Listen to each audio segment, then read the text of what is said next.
الحمد لله وكفى وسلام على عباده الذين اصطفى أما بعد فأعوذ بالله السميع العليم من الشيطان الرجيم بسم الله وباسم عرش كتاب الله الرحمن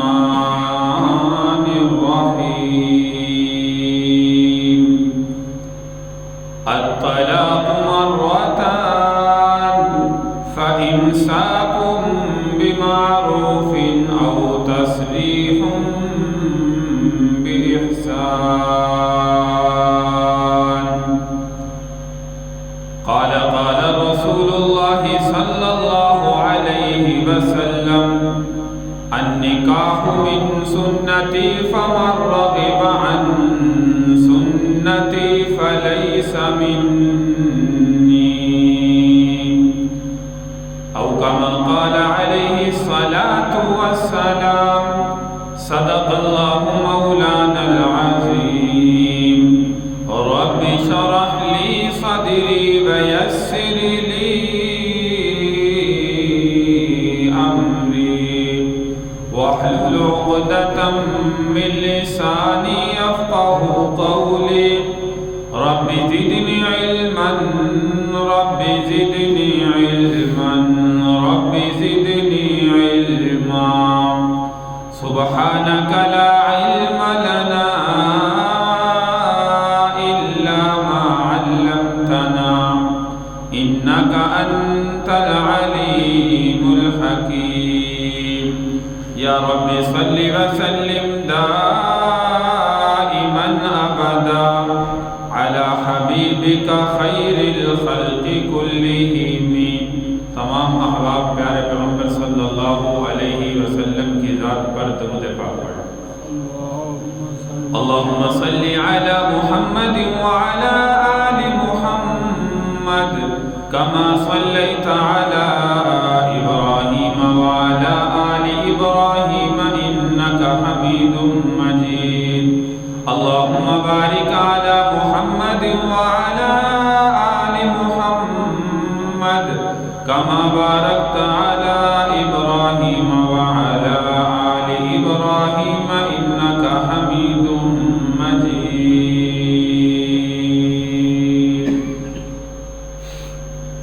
قابل صد احترام سامعین کرام بزرگوں دوستوں پردہ نشین ماں بہنوں کلام مجید فرقان حمید کی سورہ بقرہ کی ایک آیت مبارکہ آپ کے سامنے تلاوت کی ہے اور اسی طرح ایک حدیث مبارکہ اللہ تبارک و تعالی ہمیں اپنی حدود کے دائرے میں رہ کر زندگی گزارنے کی توفیق عطا فرمائے وقت کی ضرورت کی مناسبت سے نکاح اور طلاق کے متعلق آج چند باتیں جو ہے وہ آپ کے سامنے ذکر کروں گا اللہ تبارک و تعالی ہمیں اس معاشرتی زندگی میں جو ازدواجی تعلق میاں بیوی کا ہوتا ہے اتفاق رائے کے ساتھ اور آپس میں باہمی رضامندی کے ساتھ جو بھی اس زندگی کا تعلق ہے صاف ظاہر ہے کہ مرتے دم تک ہے مرنے کے بعد مرد اگر وفات پا جائے تو عورت غیر محرم بن جاتی ہے اگر عورت وفات پا جائے تو مرد کے لیے غیر محرم ہوتا ہے تو اس تعلق کو یہ جتنا بھی سفر ہے زندگی کا آپس میں اتفاق و اتحاد کے ساتھ اللہ ہمیں جو ہے وہ گزارنے کی توفیق عطا فرمائے نکاح اور طلاق نکاح یاد رکھیں حدیث مبارکہ بھی ہے پیارے پیغمبر صلی اللہ علیہ وسلم نے فرمایا قال رسول اللہ صلی اللہ علیہ وسلم النکاح من سنتی فمن رغب عن سنتی فلیس منی یہ خود جو عوام اور لوگ جو ہے اکثر سوالات نکاح اور طلاق کے متعلق جو ہے وہ پوچھتے ہیں اس لیے میں نے مناسب سمجھا کہ اس موضوع پر جو ہے آج کے جمعے کے موقع پر جو ہے یہ باتیں ہونی چاہیے ورنہ آگے پیچھے ہم دیکھتے ہیں کہ حقوق اللہ حقوق العباد اسی طرح دنیاوی معاملات جو وقت کی مناسبت ہوتی ہے اور اخروی معاملات آخرت میں اللہ کے سامنے کیسے پیش ہونا ہے، کیا معاملات ہوں گے، یہ آپ کے سامنے جو ہے وہ گفتگو چلتی رہتی ہے۔ تو یہ چونکہ ہماری زندگی کا ایک حصہ ہے، عام طور پر اس زندگی کے متعلق ہم علماء سے، مفتیان کرام سے مسائل پوچھتے ہوئے بھی ڈرتے ہیں، ڈر محسوس کرتے ہیں اور شرم محسوس کرتے ہیں۔ لیکن یہ ازدواجی تعلق میں تو یہ کہتا ہوں کہ بندے کو جب ایک نوجوان کا نکاح اولاد کا ماں باپ کرتے ہیں، دونوں کو طلاق کے تمام تر مسائل کا علم ہونا چاہیے۔ لڑکے کو خصوصی طور پر معلوم ہونا چاہیے کہ طلاق کے مسائل کیا ہیں۔ اکثر جو ہے نوجوان بے وقوفی کر بیٹھتے ہیں، بعد میں پھر آتے ہیں جی مولوی صاحب کوئی حل نکالے، میں نے ایسے کہہ دیا، میں نے ایسے کہہ دیا، اور غصے میں کہا، کوئی کہتا ہے یہ کہا، یہ کہا۔ تو یہ بعد کے مسائل پچھتاوے سے بہتر ہے کہ نکاح اور طلاق کے مسائل نوجوانوں کو پہلے سے سیکھنے چاہیے۔ کم از کم جس کا نکاح ہو رہا ہے اس کو اپنے علماء کے پاس، مفتیان کرام کے پاس بیٹھ کے چند مسائل جو ضروری ہیں وہ سیکھنے چاہیے۔ لیکن ہماری چونکہ عادت نہیں ہے، نکاح کے اندر بھی نعوذ باللہ ایسے ایسے خرافات کرتے ہیں، اس کے لیے پیسہ بھی نکل آتا ہے، وقت بھی نکل آتا ہے، شیطان کو راضی کرنے کے لیے ساری مصروفیات جو ہے وہ ختم ہو جاتی ہے۔ لیکن جو چیز ضروری ہے اس کے لیے جو ہے وہ ہم بھی اور نوجوان جو ہے وہ وقت نہیں نکالتے۔ یہ ماں باپ کی بھی ذمہ داری کہ اپنی اولاد کو جس کا نکاح کر رہے ہیں پہلے اس کو کسی عالم کے پاس بیٹھ کر، مفتی کے پاس بیٹھ کر اس کو مسائل سمجھائیں، سکھائیں کہ بیٹا یہ مسائل جا کے پہلے پوچھ لے، تو نے آگے ایک نئی زندگی شروع کرنی ہے اور نئی زندگی میں تجھے جو ہے وہ بڑے مسائل پیش آئیں گے۔ تو میں ذکر کر رہا تھا النکاح من سنتی فمن رغب عن سنتی فلیس منی۔ بہت سے ایسے لوگ بھی دنیا کے اندر یاد رکھیے موجود ہیں جو مسلمان بھی ہیں اور نعوذ باللہ نکاح کے خلاف ہیں، کہتے ہیں نکاح ہونا ہی نہیں چاہیے۔ اور یاد رکھیے کہ زندگی کے اندر یہ رشتہ جو ہے وہ ضروری ہے۔ پیارے پیغمبر صلی اللہ علیہ وسلم نے فرمایا نکاح میری سنت ہے، جس نے میری سنت سے اعراض کیا وہ میری امت میں سے ہی نہیں۔ جو کہتا ہے کہ نکاح نہیں ہونا چاہیے، نکاح ضروری نہیں ہے، اللہ کے محبوب صلی اللہ علیہ وسلم فرما رہے ہیں کہ جس نے اعراض کیا وہ میری امت میں سے ہی نہیں ہے۔ تو اس لیے میرے بھائی نکاح جو ہے یہ اللہ کے محبوب صلی اللہ علیہ وسلم کی بھی سنت ہے، لہذا ان کے مسائل جو ہے وہ سمجھنا ہمارے لیے ضروری ہے۔ جیسے نکاح ایک سنت ہے، اسی طرح بعض دفعہ ہو جاتا ہے کہ نکاح کے بعد ازدواجی زندگی جب میاں بیوی کی شروع ہوتی ہے تو بسا اوقات ہوتا ہے کہ خامند کی طرف سے جو ہے وہ نازیبا الفاظ ہوتے ہیں، خامند کی طرف سے زیادتی ہوتی ہے، خامند کی طرف سے ظلم و زیادتی ہوتی ہے۔ بعض دفعہ ہوتا ہے کہ عورت کی طرف سے جو ہے وہ ایسی حرکات پیش آ جاتی ہیں کہ یہ ازدواجی تعلق جو ہے وہ مرد عورت کا قائم نہیں رہ سکتا۔ تو اب جو ہے وہ اس میں کہتے ہیں کہ مرد طلاق دے گا تو وہ گنہگار ہے، عورت چاہے اس میں قصوروار ہو۔ تو یاد رکھیے کہ شریعت نے یہ قانون متعین کیا ہے۔ اللہ تبارک و تعالیٰ سورہ بقرہ کے اندر جو آپ کے سامنے میں نے آیت مبارکہ تلاوت کی، الطلاق مرتان فامساک بمعروف او تسریح باحسان۔ اگر آپ کو معلوم ہو چکا کہ اب ہمارا تعلق آگے نہیں چل سکتا تو یاد رکھیے کہ شریعت نے یہ حق دیا ہے۔ ہاں بلا وجہ اگر کوئی انسان مرد جو ہے وہ ایسا کرتا ہے، اپنے اس تعلق کو ختم کرتا ہے، تو یاد رکھیے کہ وہ واقعتاً گنہگار ہے۔ ہاں کوئی شرعی ضرورت ہے، شرعی وجہ سے کہ بیوی جو ہے مثال کے طور پر جو ہے وہ اس پر پورا نہیں اتر رہی، شرعی ضرورت کے خلاف کر رہی ہے، شریعت کے خلاف کوئی عمل کر رہی ہے، یا اسی طرح جو ہے وہ آپس میں گالم گلوچ رہتا ہے، آپس میں ازدواجی تعلق قائم نہیں رہ سکتا، تو اس صورتحال کے اندر جو ہے وہ اللہ تبارک و تعالیٰ نے کلام مجید فرقان حمید کے اندر جو ہے یہ آپشن ان دونوں میاں بیوی کو عطا کیا ہے۔ الطلاق مرتان، لیکن وہ سنت طریقہ جو پیارے پیغمبر صلی اللہ علیہ وسلم نے فرمایا وہ ہے کہ مرد جو ہے اپنی بیوی کو پہلے ایک طلاق دے، اس کے درمیان وقفے کا حکم دیا، یعنی 1 ماہ تک جو ہے وہ ایک طلاق دے، دوسرے ماہ میں دوسری طلاق اور تیسرے ماہ میں تیسری طلاق۔ یہ ہے حقیقت میں صحیح طریقہ۔ یہ 1 مہینے کا وقفہ کس لیے شریعت نے متعین کیا؟ وہ اسی لیے کیا ہے کہ 1 ماہ کا جو عرصہ ان دونوں کو ملا ہے، شاید دونوں آپس میں باہمی اتفاق و اتحاد کے ساتھ بیٹھ کر بڑوں کو بٹھا کر جو ہے وہ ان دونوں کا دوبارہ جو ہے وہ نباہ ہو سکے، یہ گھر ٹوٹنے سے بچ جائے، دوبارہ جڑنے والا بن جائے۔ اگر 1 مہینے میں نہیں ہوا، دوسرے مہینے میں پھر 1 طلاق کا حکم دیا گیا، شاید اگلے مہینے میں ان دونوں میاں بیوی کو کچھ سمجھ آ جائے، مرد کو سمجھ آ جائے کہ میں نے غلطی کی ہے اور وہ اپنی غلطی سے رجوع کرنے والا بن جائے۔ تو الطلاق مرتان، اللہ کا قرآن کہتا ہے کہ 2 طلاقوں کے بعد مرد کو عورت سے رجوع کا حق واپس جو ہے وہ حاصل ہے۔ مثال کے طور پر 1 طلاق دی ہے، واپس رجوع کرنا چاہے تو ازدواجی تعلق قائم کرے، نئے نکاح کی ضرورت نہیں ہے،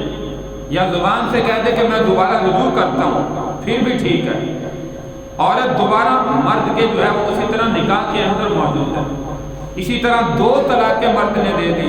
تو اب پھر بھی جو ہے وہ اس کو اختیار ہے، اسی طرح جو ہے وہ واپس لانا چاہے تو اپنے گھر میں دوبارہ جو ہے وہ عورت کو لا سکتا ہے۔ نمبر 1 طریقہ کہ مرد اور میاں بیوی دونوں کا جو تعلق ہے ازدواجی تعلق ہے، یعنی جس کو ہم بستری کہتے ہیں، ہم بستری کرتا ہے تو وہ خود بخود رجوع واپس ہو گیا، یا زبان سے کہتا ہے، پھر بھی دوسرا طریقہ یہ کہ زبان سے کہے اور واپس لے آئے۔ لیکن اللہ کا قرآن آگے اعلان کر رہا ہے فَإِن طَلَّقَهَا فَلَا تَحِلُّ لَهُ مِن بَعْدُ حَتَّى تَنكِحَ زَوْجًا غَيْرَهُ۔ اگر مرد نے تیسری طلاق بھی دے دی، یاد رکھیے کہ تیسری طلاق کے بعد رجوع کا جو ہے وہ ان دونوں کو آپس میں حق ہے۔ 2 مہینے کا وقفہ اسی لیے کہا جاتا ہے، پہلے 1 مہینے میں 1، پھر دوسرے مہینے میں دوسری۔ اگر واقعتاً دونوں آپس میں جو ہے وہ نہیں رہ سکتے تو پھر تیسرے ماہ میں جو ہے وہ تیسری طلاق ملتا ہے۔ لیکن ہمارے ہاں کیا ہوتا ہے، اکثر نوجوان غصے میں غلطی کرتے ہیں، تینوں اکٹھی طلاق دیتے ہیں، کہتے ہیں طلاق طلاق طلاق، اس طریقے کے الفاظ کہہ کے پھر مولوی کے پاس تشریف لے آتے، کہتے ہیں جی مولوی صاحب کوئی حل نکالو۔ اکثر نوجوان آتے ہیں، اب مولوی صاحب جو ہے وہ حل کیا نکالے، بھئی حل ہے ہی نہیں، تو نے چھوڑا ہی نہیں کچھ، اگر کچھ چھوڑتا تو پھر حل نکلتا تھا۔ یہ تو شریعت کا حکم ہے، کوئی مولوی کا گھر کا تو مسئلہ نہیں ہے، یا مفتی صاحب نے کوئی گھر میں تو اپنا مسئلہ نہیں بنایا، کوئی شریعت نافذ تو نہیں کی کہ وہ جو ہے وہ کسی نہ کسی طریقے سے اس کا حل نکال کے جو ہے وہ آپ کو کہہ دیں بھئی ٹھیک ہے ابھی حل ہے۔ تو یہ شریعت نے یاد رکھی کہ 3 اکٹھی طلاق دینا جو ہے وہ منع کیا ہے، بلکہ علماء نے حرام فعل قرار دیا کہ یہ طریقہ گناہ ہے، کبیرہ گناہ ہے، حرام ہے۔ اکٹھی اپنی بیوی کو 3 طلاقیں جو ہے وہ نہیں دینی چاہیے، گناہ ہے، اللہ کی ذات اس بندے سے ناراض ہوتی ہے۔ لیکن اگر کسی نے یہ عمل غصے میں کر لیا تو یاد رکھو کہ وہ اس پر بیوی جو ہے وہ حرام ہو گئی، طلاق واقعہ ہو گئی، لیکن کیا اس نے گناہ کا کام، حرام کا کام جو کرنا نہیں چاہیے تھا، چونکہ اگر چھوڑنا ہے تو شریعت نے آپ کو حکم دیا ہے۔ اللہ کا قرآن اعلان کر رہا تھا فَإِمْسَاكٌ بِمَعْرُوفٍ أَوْ تَسْرِيحٌ بِإِحْسَانٍ، اچھے طریقے سے چھوڑنا چاہتا ہو اچھے طریقے سے چھوڑ دو، اور اگر واپس لانا چاہتے ہو تو اچھے طریقے سے واپس لے آؤ۔ اور یہ صرف آپشن 2 طلاق ہوتا ہے، الطلاق مرتان، لیکن جب فَإِن طَلَّقَهَا فَلَا تَحِلُّ لَهُ مِن بَعْدُ حَتَّى تَنكِحَ زَوْجًا غَيْرَهُ، تو یاد رکھیے اب تیسری طلاق کے بعد جو ہے واپس اپنے گھر کے اندر جو ہے وہ نہیں رکھ سکتے۔ اسی آیت مبارکہ میں آگے اللہ تبارک و تعالیٰ جو حکم فرما رہے ہیں، یاد رکھیے کہ یہاں پر تیسرا مسئلہ، اب یہ تو 3 طلاقوں کے مسائل تسلی سے آپ کے سامنے جو ہے وہ میں نے ذکر کی، جو شریعت کا حکم ہے، ائمہ 4 کا مسلک ہے ائمہ اربعہ کا مسلک حنفی، شافعی، مالکی، حنبلی، تمام تر ائمہ کے نزدیک جو ہے وہ یہی مسئلہ ہے جو آپ کے سامنے جو ہے وہ ذکر کیا۔ اور یہاں پہ دیکھیے کہ ایک ہوتا ہے کہ مثال کے طور پر ایک مرد نے ایک طلاق دی، ابھی دوسرا مہینہ شروع ہو گیا، اس نے طلاق نہیں دی، عدت جو ہے وہ گزر گئی، تو اب دوبارہ مسئلہ یہ ہے کہ عدت گزرنے کے بعد دوسری طلاق مرد نہیں دے رہا، عدت ختم ہو گئی، تو پھر حکم یہ ہے کہ اب جو ہے فرمایا کہ اب نئے نکاح کے ساتھ، یعنی نیا مہر نیا نکاح، عدت کے اندر اندر شریعت نے حکم دیا کہ اس سے دوبارہ اپنی بیوی سے رجوع کر لے۔ دو طلاقیں دی ہیں، پھر بھی عدت کے اندر اندر یہ حکم ہے کہ وہ اپنی بیوی کو واپس لے آئے، اور اگر عدت گزر جاتی ہے تو اس میں یاد رکھیے کہ پھر دوبارہ نیا نکاح اسی مرد کے ساتھ دونوں کا آپس میں کرایا جائے گا، نئے مہر کے ساتھ، نئے نکاح کے ساتھ اپنی عورت کو واپس لا سکتا۔ لیکن اگر فَإِن طَلَّقَهَا، 3 طلاقیں دے دی یا اکٹھی دے دی یا اس طریقے سے دے دی جو شریعت نے حکم متعین کیا، تو یاد رکھیے کہ اب کوئی آپشن جو ہے وہ دوبارہ بیوی کو لانے کا جو ہے وہ نہیں، رجوع کا حق حاصل نہیں ہے، اب وہ اس کے لیے حرام ہو گئی۔ یہاں پہ مسئلہ دیر غور یہ ہے جس میں ہم جو ہے وہ غفلت کرتے ہیں اور نعوذ باللہ غلط کام کرتے ہیں۔ مرد خود جو ہے وہ اکثر مسائل پوچھنے، میرے پاس بھی پچھلے ہفتے کے اندر بھی گاؤں کا ایک نوجوان آیا، نام لینا جو ہے وہ مناسب نہیں ہے، کہنے لگا جی بس لڑائی ہوئی اور لڑائی کے اندر غصے میں نے اپنی بیوی کو 3 طلاقیں دے دی، اب کوئی حل ہے؟ میں نے کہا اب تیرے لیے حرام ہے، اب کیا حل نکلے گا؟ اب تو کوئی جو ہے وہ اس کا حل نہیں ہے۔ کہنے لگا جی کوئی تو حل ہوگا۔ میں کہا بھائی شریعت نے رکھا ہی نہیں، میں تجھے کیا حل بتاؤں؟ یہاں پہ مولانا طارق جمیل صاحب ایک لطیفہ سناتے ہیں کہ وہ مولوی صاحب کے پاس آیا نہیں، کہتا کوئی حل نہیں، کسی دوسرے کے پاس چلے گئے، اس نے کہا بھائی تو نے حل جو ہے وہ بار بار کہنے لگا جی مولوی صاحب کوئی تو حل نکال لے۔ اب وہ بیٹھ گیا، مولوی صاحب نے فرمایا کہ بھائی بتاؤ تو نے اپنی بیوی کو کیا کہا تھا؟ وہ کہنے لگا جی میں نے کہا تھا تجھے 3 طلاقیں۔ اس نے کہا کہ طلاق کہا تھا یا طلاق کہا تھا؟ طلاق کا لفظ تو بڑے کاف کے ساتھ ہے نا، تو اب وہ کہنے لگا جی میں نے طلاق کہا تھا، طلاق نہیں کہا تھا۔ تو کہنے لگا بس ٹھیک ہے، اب جو ہے وہ طلاق نہیں، تھوڑے سے پیسے جو ہے وہ مولوی صاحب نے جو ہے وہ جانماز کے نیچے جو ہے وہ رکھ دیے، کہتے اب حل نکالتے ہیں۔ اس کے بعد پوچھا تو کہا میں نے طلاق نہیں کہا تھا۔ تو میرے بھائی یہ شریعت کا حکم ہے، کسی مولوی کے گھر کا دین نہیں ہے یا مولوی کے گھر کا مسئلہ نہیں ہے۔ اگر غلطی کر بیٹھے ہیں تو پھر جو ہے وہ آپ کے لیے جو ہے وہ حرام ہو جائے۔ تو یہاں پہ جو تیسرا مسئلہ کلام مجید کے اندر ہے، یہاں پہ آتا ہے جب بندے نے 3 طلاقیں اپنے بیوی کو دے دی، حلالے کا مسئلہ، جو عام عرف عام کے اندر جس کو ہم حلالہ کہتے ہیں۔ حلالہ یاد رکھیے نہ تو یہ کوئی شریعت کا حکم ہے، نہ اللہ نے حکم فرمایا، نہ پیارے پیغمبر صلی اللہ علیہ وسلم کا کوئی خاص کرم۔ حلالہ کوئی حکم اللہ کی طرف سے جو ہے وہ نہیں آیا، اگر 3 طلاقیں دے بیٹھے تو وہ حلالہ کا ہوا۔ آج آپ جانتے ہیں کہ شہروں کے اندر نعوذ باللہ حلالہ سینٹر کھلے ہوئے ہیں کہ یہاں پہ بھائی حلالہ ہوتا ہے، جس نے اپنے بیوی کو 3 طلاقیں دے دی ہیں وہ یہاں پہ آئے حلالہ کروا لے۔ حلالہ کہتے کس کو ہیں؟ قرآن کا جو حکم ہے وہ زیر غور ہے، فَإِن طَلَّقَهَا فَلَا تَحِلُّ لَهُ مِن بَعْدُ حَتَّى تَنكِحَ زَوْجًا غَيْرَهُ۔ اللہ کا قرآن کہتا ہے جس نے اپنی بیوی کو 3 طلاقیں دے دی، فَلَا تَحِلُّ لَهُ، اب اس کے لیے وہ حلال نہیں، مِن بَعْدُ حَتَّى تَنكِحَ زَوْجًا غَيْرَهُ، حتیٰ کہ وہ اس کے بعد کسی اور سے نکاح کرے۔ اب چونکہ زندگی انسان نے جو ہے وہ گزارنی ہے،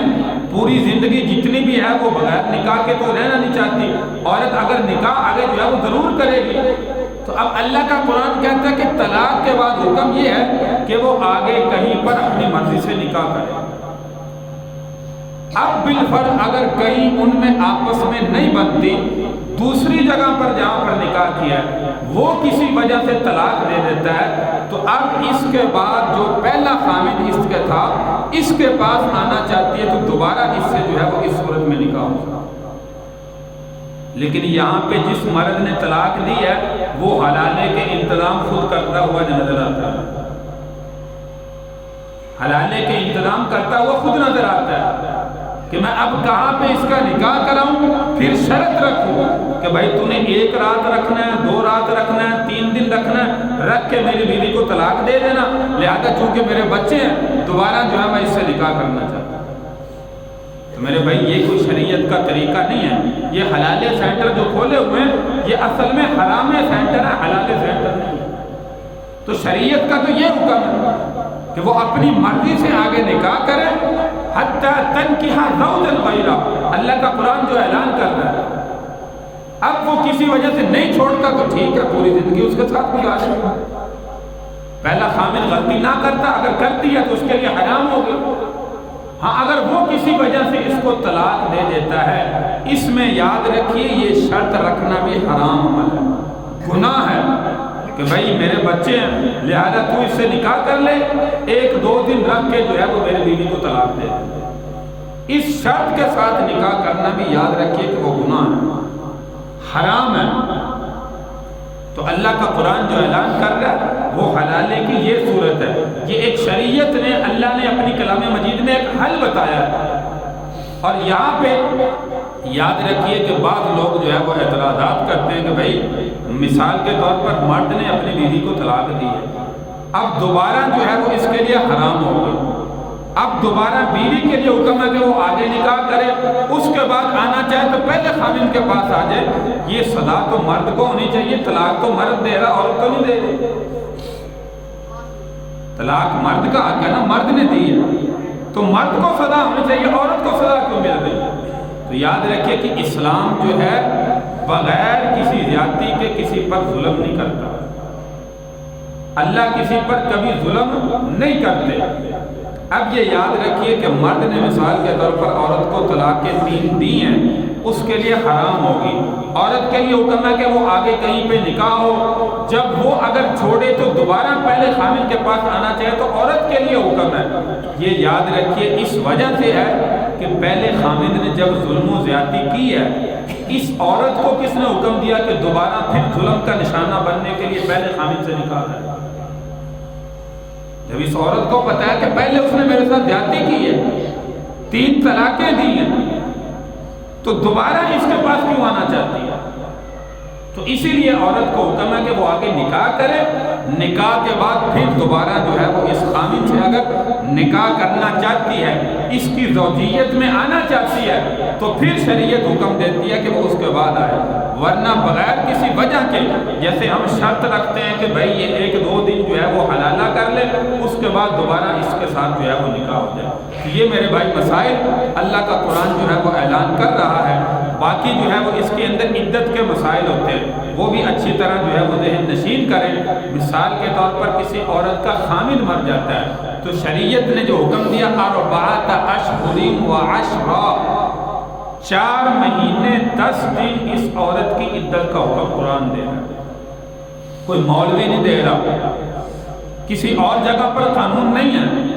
اللہ نے کلام مجید کے اندر اس کی عدت کا حکم دیا۔ تو کسی کا خامن مر جائے، عورت کے لیے یہ 4 مہینے 10 دن عدت گزارنا ضروری ہے، لازم ہے، واجب ہے۔ بعض دفعہ سننے میں آیا ہے کہ عورتیں اگر خامن وفات پا جائے تو عدت نہیں گزارتی اور اسی طرح آگے نکاح کر لیتی، تو یاد رکھیے کہ اس میں گنہگار ہے۔ عدت جو ہے وہ شریعت کا حکم ہے، لہذا جس کا خامن وفات پا جائے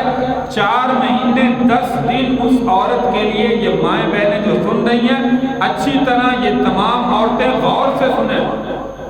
یہ شریعت کا حکم ہے۔ 4 مہینے 10 دن آگے نکاح کرنے کی اجازت نہیں ہے۔ یہ 4 مہینے 10 دن جو ہے وہ اپنے گھر میں عدت گزارے گی، اور اس عدت میں کیا کرنا چاہیے کیا نہیں کرنا چاہیے، اس میں شریعت نے جو ہے وہ یاد رکھے کچھ پابندیاں بھی عائد کی ہیں۔ مثال کے طور پر اس اتنے عرصے میں آگے عورت نکاح نہیں کر سکتی۔ دوسرا، اس 4 مہینے 10 دن کے عرصہ میں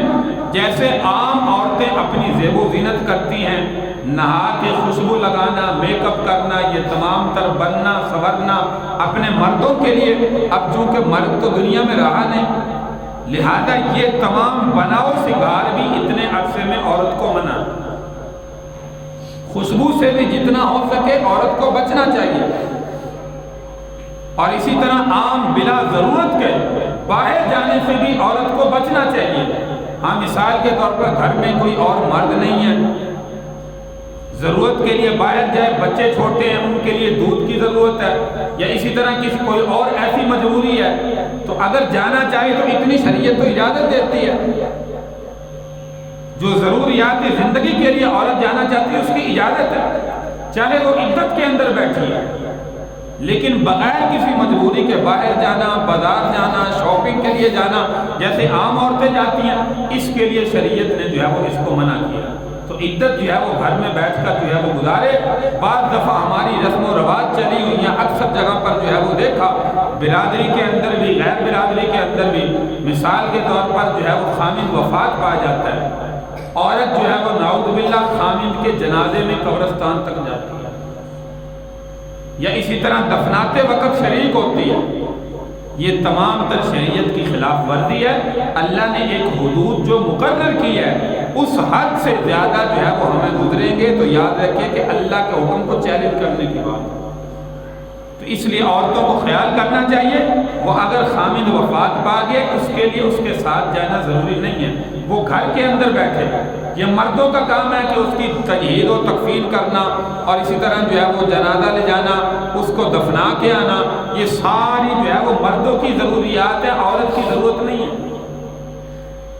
اسی طرح بعض دفعہ دیکھا جاتا ہے کہ خامند وفات پا گیا، بیوی کے رشتہ دار دوسرے دن، تیسرے دن یا چوتھے دن وہ جو ہے وہ دوسرے جو ہے وہ جو بیوی زندہ ہے اس کے گھر خامند کے لوگ جا رہے ہیں افسوس کرنے کے۔ عجیب عجیب رسمیں جو ہے جن کا شریعت سے کوئی تعلق نہیں ہے، تو یہ ساری تمام تر جو ہے وہ یاد رکھیے یہ شریعت کا حصہ نہیں ہے، یہ ہم نے اپنی طرف سے جو ہے وہ شریعت میں اضافہ کیا ہوا، ایڈیشن کیا ہوا۔ شریعت کا ان تمام تر معاملات سے کوئی تعلق نہیں ہے۔ تو عدت گزارنا جو ہے وہ لازم ہے۔ مثال کے طور پر کسی نے اپنی عورت کو طلاق دی ہے، طلاق کی عدت کتنی ہے؟ خامند وفات پا جائے اس کی عدت کتنی ہے؟ 4 اشہر و 10، 4 مہینے 10 دن آپ کے سامنے کہا۔ اور اسی طرح جو ہے وہ اگر خامند نے طلاق دی ہے تو مطلقہ عورت کی عدت جو ہے وہ 3 طہر ہوتی ہے، 3 طہر یعنی 3 مہینے مثال کے طور پر جو ہے وہ عام الفاظ میں جو ہے وہ سمجھ لیں، 3 جو مینسز کے دن ہوتے ہیں اس کو گزار کے عورت کی عدت جو ہے وہ پوری ہو جاتی ہے۔ اور اسی طرح مثال کے طور پر عورت حاملہ تھی، خامند وفات پا گیا، تو اس صورت میں جو شریعت قانون متعین کرتا ہے وہ وضع حمل ہے، وہ چاہے 1 دن بعد ہو جائے، چاہے 10 دن بعد ہو جائے، چاہے 9 مہینے بعد ہے، جتنے عرصے بعد جو ہے وہ عورت کے بچہ پیدا ہوگا یہ اس کے جو ہے وہ عدت پوری ہو چکی ہے۔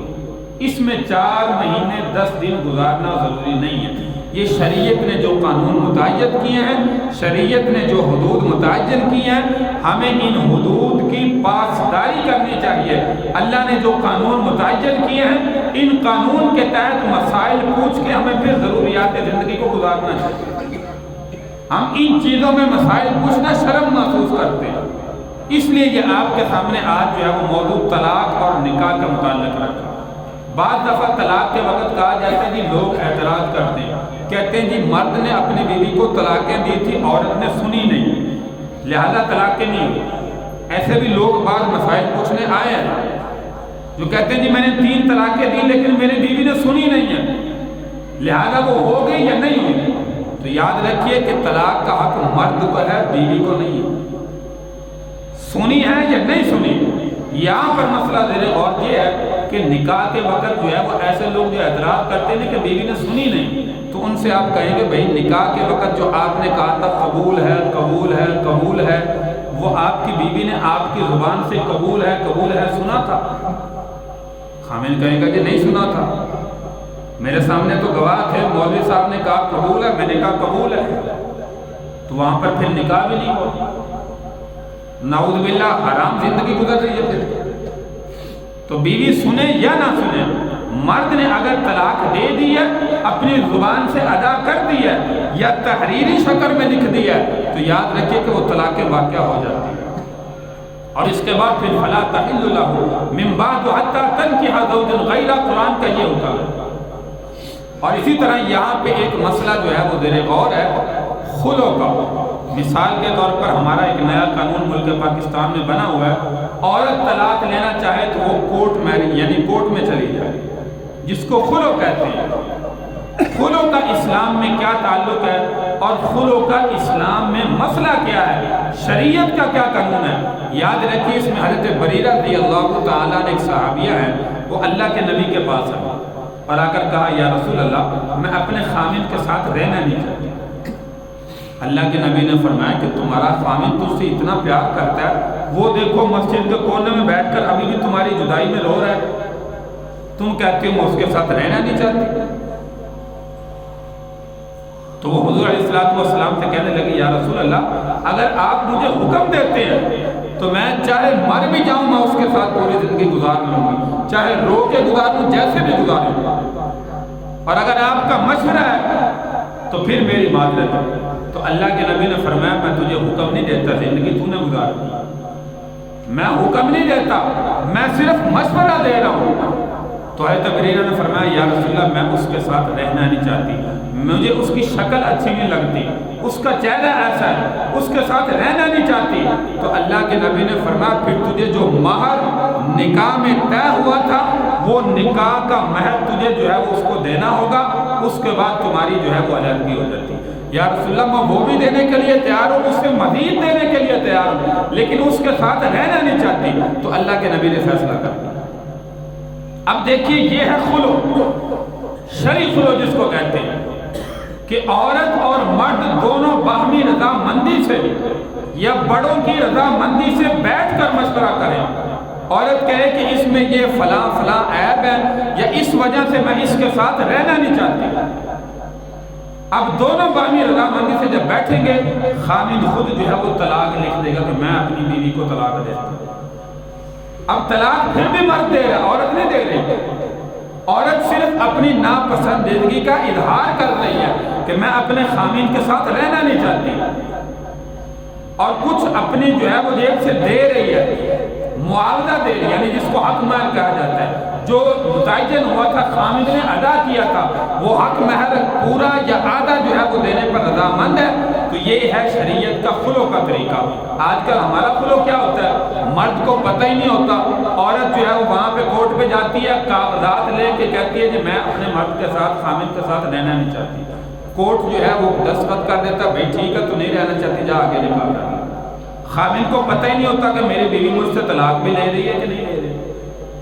تو یہ یاد رکھیے اگر اس طریقے سے یہ حقیقت میں طلاق واقع نہیں ہوتی، اس طریقے سے اگر وہ عورت آگے نکاح کر لیتی ہے تو یاد رکھیے پوری زندگی حرام کر رہی ہے، زنا کر رہی ہے۔ جب تک مرد نے طلاق نہیں دی وہ آگے کیسے نکاح کر سکتی ہے؟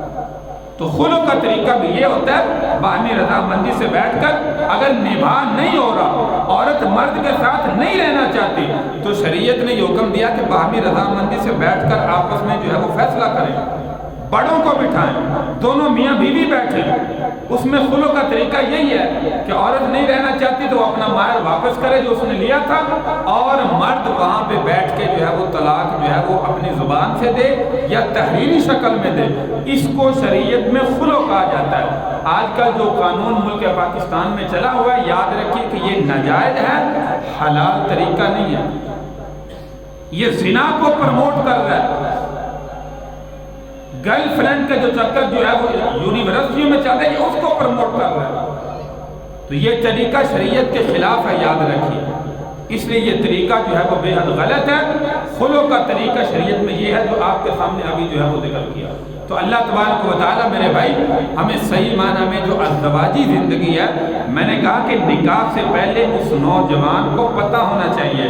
یہ طلاق کے مسائل ہیں، یہ کام میں نے کرنے ہیں یہ نہیں کرنے ہیں۔ جب غصے میں طلاق دے بیٹھتے ہیں تو پھر آتے ہیں مولوی صاحب کیا کریں، کہتے جی میں نے غصے میں دی تھی۔ یاد رکھیے طلاق اگر بندہ مذاق میں بھی دے پھر بھی واقعہ ہو جاتا ہے، نشے میں بھی دے پھر بھی واقعہ ہو جاتی ہے۔ غصے میں تو پھر طلاق تو غصے میں ہی ہوتی ہے، پیار میں تو کوئی نہیں کہتا اپنی بیوی سے کہ میں آپ سے بڑا پیار کرتا ہوں لہذا میں آپ کو جو ہے وہ 3 طلاق دیتا ہوں، کون کہتا ہے؟ کوئی بھی نہیں کہتا۔ جب بھی دی جاتی ہے لڑائی میں دی جاتی ہے، غصے میں دی جاتی ہے۔ اس لیے فرمایا کہ اپنے غصے پر کنٹرول کرنا چاہیے. اس حالت میں یہ دیکھنا چاہیے میں اپنی زبان سے کیا کہہ رہا ہوں. جب زبان سے الفاظ ادا ہو جاتے اس کے بعد وہ واپس نہیں آتے. اسی لیے کسی نے جو ہے شاعر نے کہا تھا کہ زبان سے نکلا ہوا جملہ زخم یہ انسان کا جو ہے وہ پوری زندگی کے لیے جو ہے وہ نہیں بھرتا. جسم پر زخم لگتا ہے نا, ہم دوائی مرہم کرتے ہیں, وہ ایک دن ختم ہو جاتا ہے, انسان بھول جاتا ہے, چوٹ بھی بھول جاتا ہے. لیکن جو زبان سے داغ نکلتے ہیں, زبان سے زہریلے الفاظ نکل جاتے ہیں,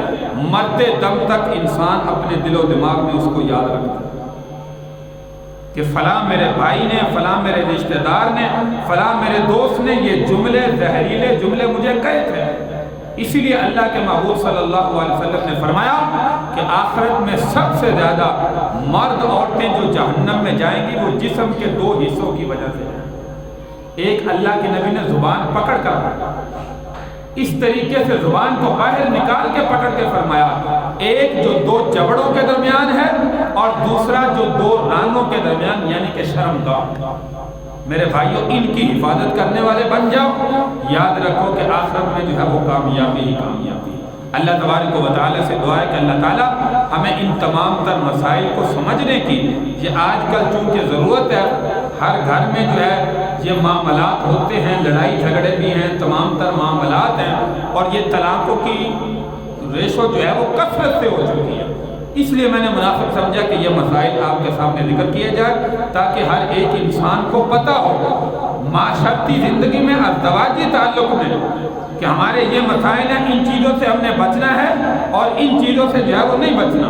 اللہ تبارک و تعالیٰ جو کچھ کہا ہمیں سب کو جو ہے ازدواجی زندگی کے اندر باہمی اتفاق و اتحاد کے ساتھ اللہ گزارنے کی توفیق عطا فرمائے. اور پیارے پیغمبر صلی اللہ علیہ وسلم اور اللہ کی نافذ کردہ جو حدود ہے متعین کی گئی ہیں, اللہ ان حدود کے دائرے میں رہ کر ہمیں زندگی گزارنے کی توفیق عطا فرمائے. وآخر دعوانا ان الحمد للہ رب العالمین.